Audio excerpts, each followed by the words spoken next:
Hello and welcome to this episode of Ask a NaviGuide, which is part of the Abundant Aging podcast series.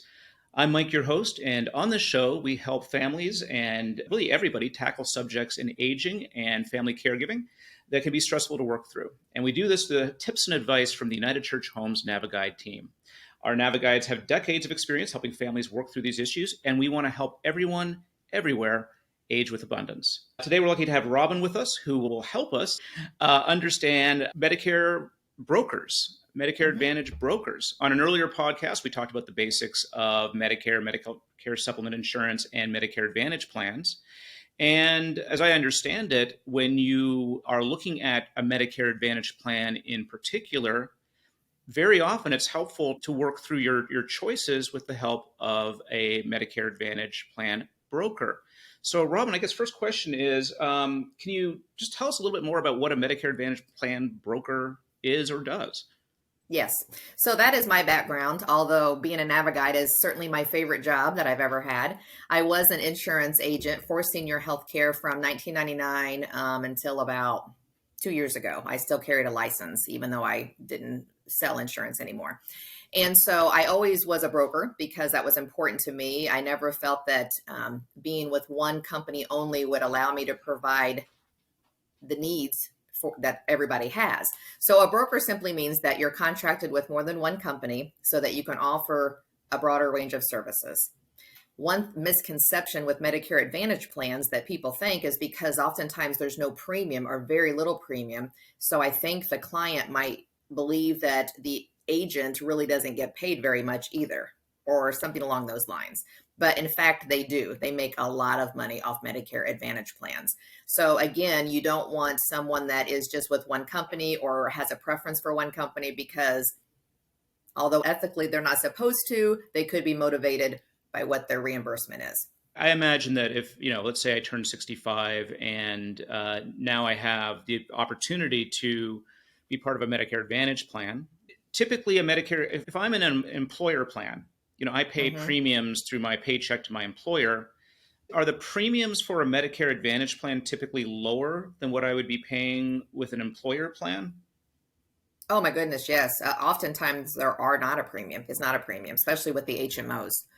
Oh wow, I didn't know that. Okay, so now it's actually a good thing. I'm going to have more, maybe more disposable income depending on my situation. But you have Medicare Advantage plans, but how many Medicare Advantage plans are there out there? I would say probably 10 that are the most common that we see. I mean, all over the country, there might be smaller companies that develop their own plans. They typically don't last very long or they get bought up by a bigger plan. But I would say 10 that you would see for the most part.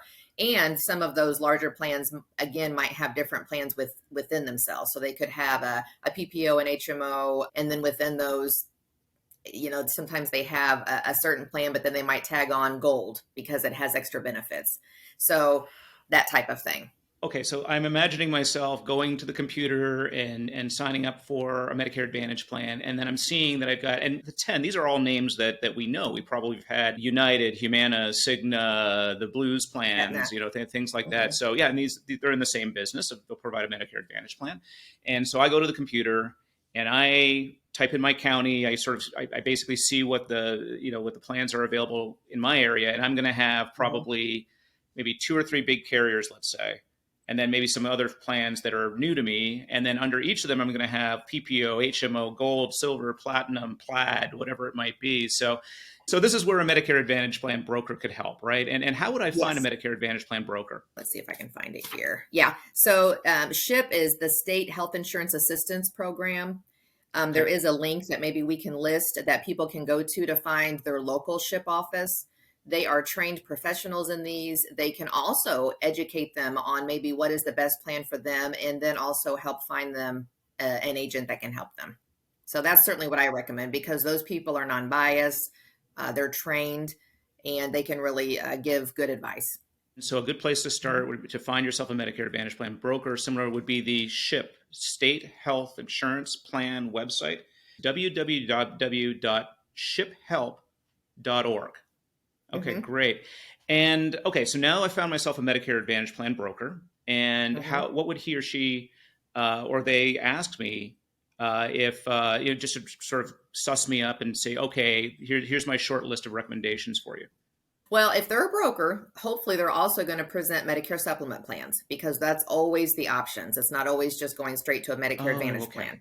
got it. So when they sit down with someone, really they do want to ask some personal questions and they want to see, what their income is, what type of savings they have, if they have accessible disposable income available. So those are the types of things that you want to ask as well. You want to see what they're looking for. What do they want out of a plan? Would they rather just pay a premium and not worry about it, not have to worry about having any out of pocket, or would they rather have more disposable no premium each month and have the possibility of some out of pocket should health issues arise? So really those are the things you want to look at. And then once you have those answers, you can narrow it down. That always seems to be the trade-off, right? I mean, lower premiums, more out of pocket if something happens, or higher premiums. Yeah, and you said something earlier about qualification. So if they're looking at income, right? A Medicare Advantage plan broker also say, well, look, you might, because of your income and your situation, you might be able to get Medicaid benefits, or you might be able to be what they call, like I said, both Medicare and Medicaid. A good broker would kind of give you that option as well, right?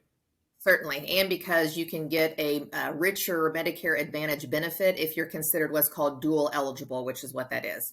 Got it. Very interesting. Are Medicare Advantage plan brokers, are they professionally licensed? Should you look for any sort of a certification or things that the broker might have? Some of them might have a senior advisor certification, but in general, they have to go through a lot of training every single year to be certified to represent companies to sell Medicare Advantage plans. So and even if you're a broker, you have to do that with every single company that you're licensed with. So and that usually starts in the summer because open enrollment will start in October. So they have to go through a lot of training. Right, because there is that open enrollment period, right? I always see the commercials in like September and October, and they're talking about these kind of new benefits Medicare Advantage can provide, like home care and exercise and things like that. And then you'll call, and that's another way people kind of find Medicare Advantage because they get sold to, right? I mean, you're going to get a letter in the mail, you're going to get all this stuff, which is fine. They're allowed to advertise. That's okay.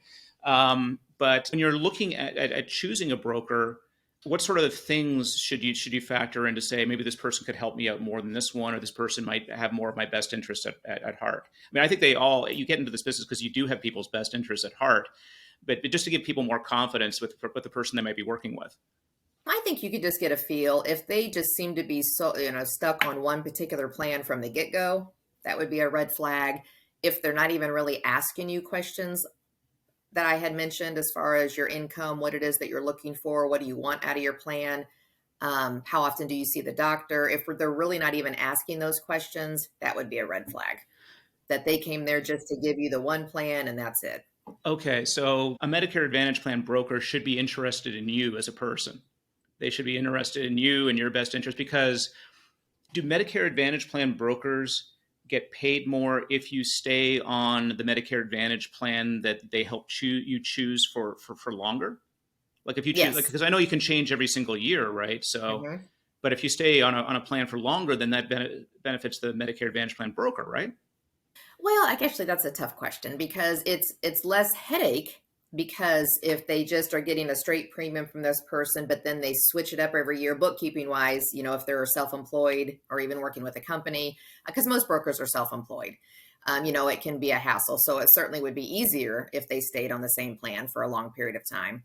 But even then, the person should be reaching out yearly. This is where the person needs to advocate for themselves. They really should look at that plan every year. Oftentimes, I hear all the time, well, it was great for me this year, so why would I change?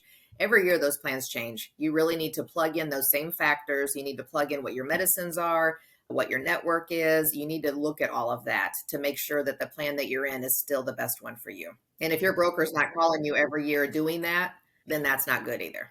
Okay, so a broker is going to ask you about you and be interested in you.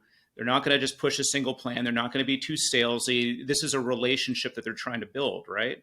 And Yes. they want to build this relationship for the long term, because whether you stay on your current plan or choose to go to another one, I mean that's their job. That's their responsibility. I Yes. mean, so I guess another sort of thing you should consider is, like, if you're happy with your Medicare Advantage plan and your broker contacts you yearly and then they seem to be putting a hard sell in for a new type of plan, is that a red flag?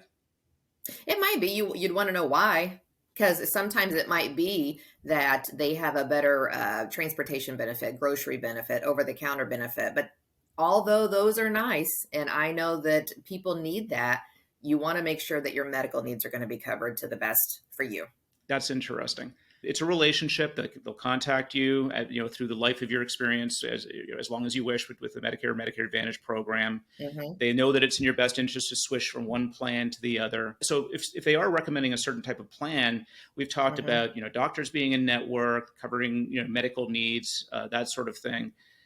What are other good questions you should ask your Medicare Advantage plan broker when they're saying this might be a good plan for you? Travel. If that person plans on traveling in their retirement age, that's a biggie. They want to know what type of coverage is available if they travel. And, a PPO, that's where you might look at the differences between PPO versus HMO. Because if you do travel, most of them, even HMOs, have emergency benefits. But again, it's usually for an emergency room or urgent care facility. It's not for any length of stay in a hospital.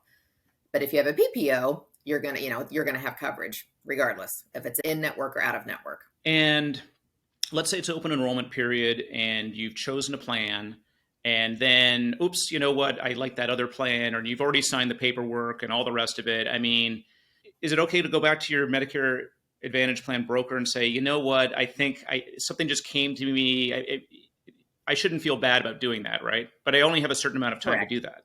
Okay. Right. Well, you have it in between October and December, the 1st of December. But then after the 1st of the year, you have the first 3 months to make one change. Okay, that's great to know. So, because you'll be on the plan and you'll experience it, right? And Hmm. you'll have a chance to say, "Oops, I didn't know this. I didn't figure that." So you do. So the open enrollment period from October through December, and then Hmm. January, February, March is a period where you can say, "Nope, I want to change to something else." Yes. Also, if you have state assistance, you actually can change once a quarter.